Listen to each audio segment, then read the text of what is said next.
आज की डेट में हर कोई महिला ये चाहती है कि मुझे तो घर बसाना, किसी भी तरह का कोई केस नहीं करना है। मैक्सिमम आज की डेट पे लीगल एडवाइज़र इतने भी हो गए और हर कोई एजुकेटेड हो गए। हर किसी महिला को पता है कि 498 केस कितने झूठे होते हैं। महिलाएं कहीं ये कहती है कि सर हमको कोई केस नहीं करना, लेकिन हमको हमारे घर में हस्बैंड के साथ रहना है और हमको घर बसाना है, जबकि हस्बैंड मुझे नहीं रख रहा, ससुराल वाले मुझे निकाल चुके हैं। सिचुएशन ऐसी है, मुझे किसी भी प्रकार के कोई केस नहीं करना, लेकिन मैं जो केस भी करूँगी वो लीगल एडवाइस के लिए होंगे मेरे और लीगल राइट के लिए केस करूंगी, जिससे मुझे मेरा अधिकार मिल सके। तो आज का वीडियो हर किसी महिला के लिए इंपॉर्टेंट होगा जो घर बसाना चाहती है और 498 टाइप का केस नहीं करना चाहती है। तो चलिए दोस्तों, नो टाइम पास नो बकवास, सीधा करते हैं काम की बात। मैं हूं हंस।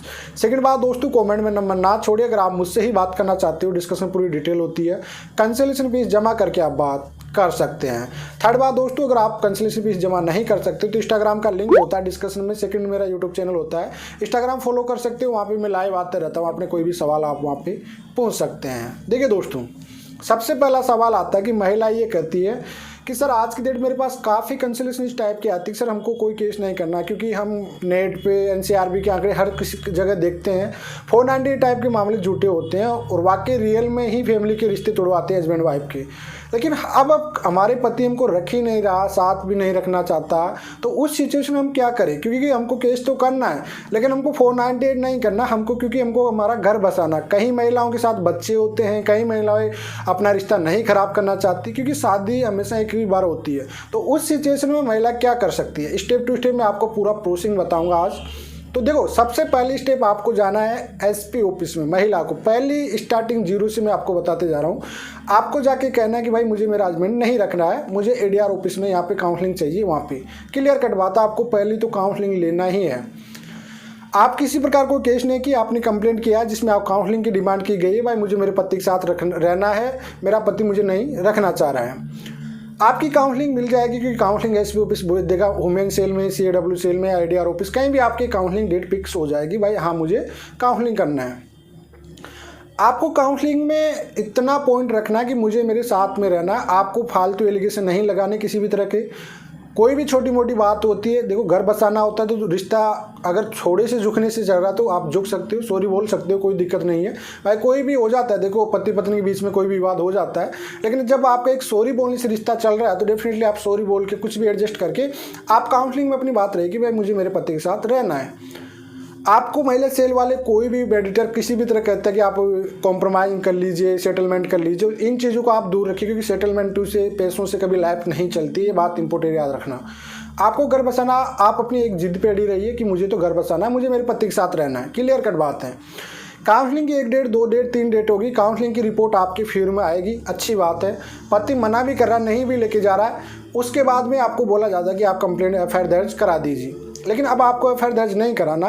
काउंसलिंग की जो रिपोर्ट है उसकी आरटीआई से आपको कॉपी निकालनी है, क्योंकि आपके फेवर में आपने अपना हक रखा, अपना अधिकार रखा था, आपने काउंसलिंग कराया कि मैं पति के साथ रहना चाहती हूँ। अगली स्टेप आपको उठाना, फिर कोर्ट में जाना, सिविल केस की तरफ जाना, सेक्शन 9 करना आपको।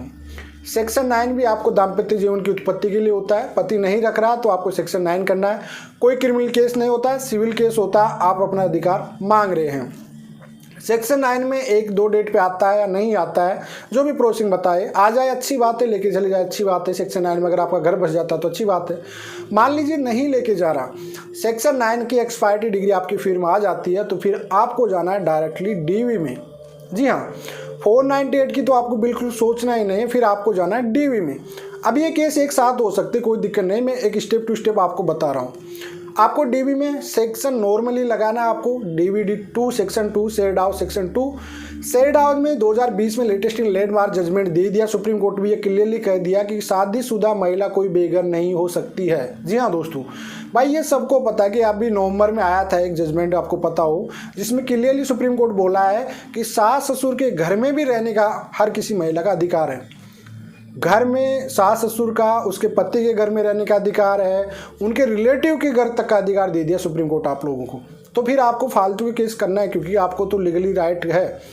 आपको सेक्शन 2 सेक्शन 17 सेक्शन 18, आपको पहला तो सेक्शन 2 आप नोट कर सकते हो, सेक्शन 2 डीवी केस का। उसके बाद सेक्शन 17, 18, 19, 20 वुमेन प्रोटेक्शन एक्ट के सेक्शन 18, 19, 20। सेक्शन 12 भी नहीं करना आपको, क्योंकि आपको घर बसाना है। आप इसमें, क्योंकि ये इंडिविजुअल भी आपके पक्ष में कोर्ट ऑर्डर पास करेगा, क्योंकि ये आपका मौलिक अधिकार है, आपको रहना ही है, आपका ही फंडामेंटल ऑफ राइट है। ससुराल में रहने का आपको supreme court, honourable supreme court आपको राइट दे रखा है, तो आपको कोई मना नहीं कर सकता। जब आपका ऑर्डर पास हो जाता है तो आपको घर में रखना ही पड़ेगा। अगर शादी किया है पति आपका, कोई भी किसी भी तरह का कोई क्राइम नहीं है, आपने किसी भी तरह की कोई गलत नहीं की है, तो आपको फिर रखना ही पड़ेगा पति को। ऐसा नहीं कि बाउंडिंग नहीं तो आपको नहीं, शादी की हो तो रखना पड़ेगा। 99% जब आपके फेवर में डिसीजन आ जाता है तो पति को रखना ही पड़ता है। लास्ट और फाइनल स्टेप होती है, अगर मान लीजिए कि आपके फेवर में डिसीजन आ गया, हस्बैंड नहीं रखना चाहता, फिर भी आपने रहने का अधिकार भी ले लिया, सेक्शन 9 भी ले लिए, काउंसलिंग भी करा लिए, लेकिन फिर भी हस्बैंड नहीं रखता, फिर आपके पास होता है होनेबल हाई कोर्ट में जाने का ऑप्शन, जो कि आपकी 226 आर्टिकल हेबियस कॉर्पस में एक रिट डाली जाती है 226 में। जी हाँ, आपके फेवर में पूरा डिसीजन होता है, तो उसके बाद में आपको 226 में एप्लीकेशन लगाने के बाद हाई कोर्ट के पास, जैसे कहते हैं अंदरूनिया पावर होती है अपने पास, जैसे सुप्रीम कोर्ट की पावर होती है खुद की शक्तियाँ, वैसे हाई कोर्ट की शक्तियाँ होती है कि हस्बैंड अगर इतना पावर के बाद वाइफ की कोई गलती नहीं है, नहीं रखना चाह रहा, तो भैया उससे कंटेम्प्ट कोर्ट भी करेगा, साथ में फाइन इतना लगा देगा कि उसे मजबूर होना पड़ेगा। ठीक है, फाइन भाई कहीं से भी देखी, तुमने महिला को नहीं रखना चाह रहा, शादी तूने किया, पहली बात तो तेरे पास कोई प्रॉपरली रीज़न है ही नहीं कि क्यों नहीं रखना चाह रहा। भाई जहाँ पे गलती नहीं हो महिला, तो उसका राइट है कि उसको रहना है, शादी किया तो जीवन भर रहना पड़ेगा उसको, शादी ही नहीं करता अगर नहीं रखना तो, पहली स्टेप। तो सेकंड स्टेप, अगर वो मना करता है कि साहब कानून में ऐसा है नहीं कि मुझे बाउंड कर सके, ठीक है, थोड़ा कहते हैं कि ज़्यादा ज्ञान ले ले कहीं से, उस सिचुएशन में हाई कोर्ट के पास पूरा पावर होता है, उस पर सेक्शन 20 वन टाइम एल्यूमिनियम, ठीक है कि भाई आप मत रखिए, सीधी सी बात है।